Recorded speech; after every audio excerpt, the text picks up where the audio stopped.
What's up, guys? Welcome back to the channel. I'm Paul, and this is Paul in the Cloud. Today is the first video where we're going to cover what I've learned so far doing this 6 months to network engineer series. This month is Proxmox, DHCP, and DNS, and the first 2 weeks I was going to dedicate to Proxmox, and I kind of went into DNS a little bit. So before we begin, make sure to hit the like button, subscribe to the channel. Leave your comments down below how you think it's going so far.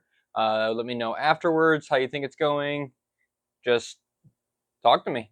All right, we're going to move on to what I've learned in Proxmox and what I have set up so far. So let's show on the first one. So the first thing you can see here is probably the use of tags. They're very colorful, very distinctive. They kind of are easy to see at a glance, and they let you know what's what.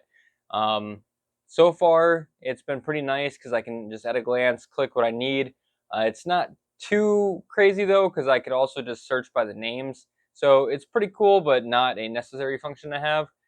Just wanted to throw that portion in there. For storage, I was going to use the 10 gig link to the TrueNAS iSCSI share, but I could not get that working with the plugin for Proxmox, and it was just a headache, and I spent days on it. So I just decided to use ZFS in Proxmox. So what I did is I took 5 drives and put them in RAID Z2, and that way I have all the storage I need. It's set up in ZFS, so I can create the sizes I need at VM creation, so I don't have to wait forever to create a VM, or do it how I thought I might have to do it, is pre-allocate all of the blocks in the iSCSI and assign them to VMs. That would have been too hectic, too time consuming, and very annoying. If you also recall, I had that 500 gig SAS SSD. I was going to use that as a cache drive, but what ended up happening is I just formatted it. It's using ZFS. It's just being presented as the full 500 gigs to Proxmox, so I can put VMs on it. That will probably be used for something like gaming virtual machine or high use remote desktop server when I'm testing.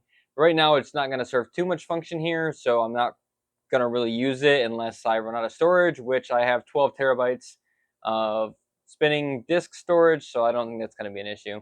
If we move on from the storage, though, and take a look at the networking, as you recall, I had the one 4 gig port card and the 10 gig tube port. Well, I took that 10 gig one out because I couldn't get it working anyway, and I threw another card in there, and it has 4 gigabit ports.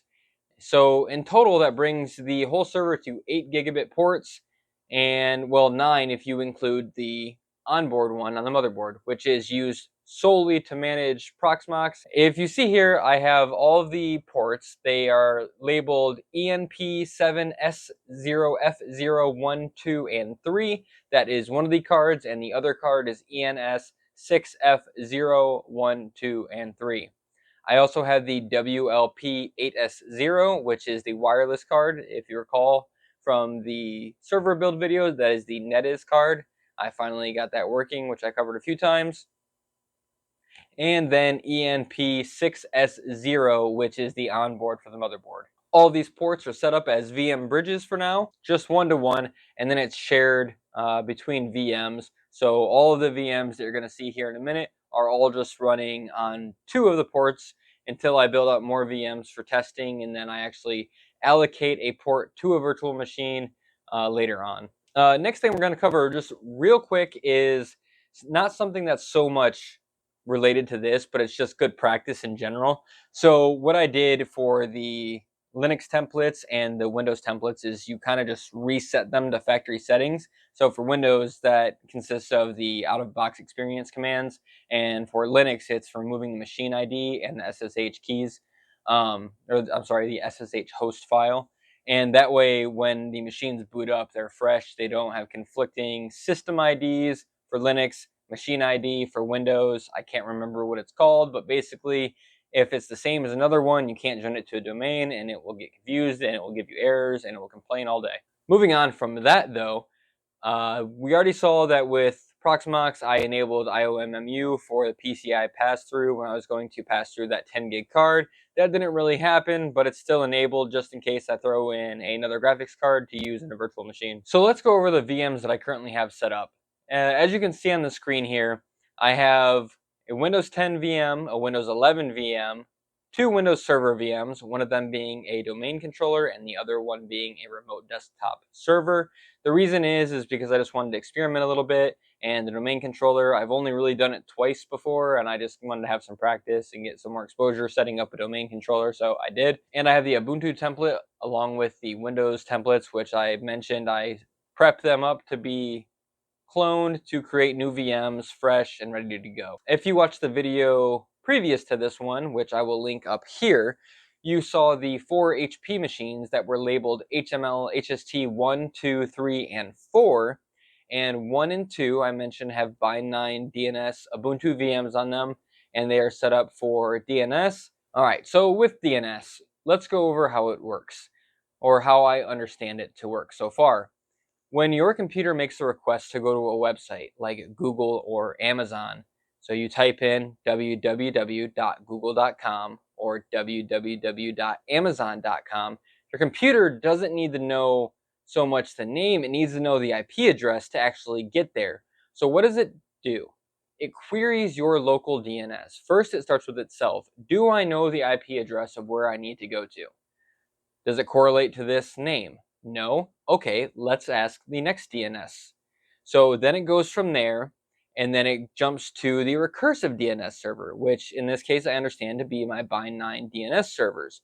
It checks its entries, and if it is not there or in its local cache, it says, I don't know either. We need to go up another level. So it goes to the authoritative DNS, and then the authoritative DNS is like, yes, this is a record. In this record is the IP address you need. Send it all the way back to who's asking and tell them to go there.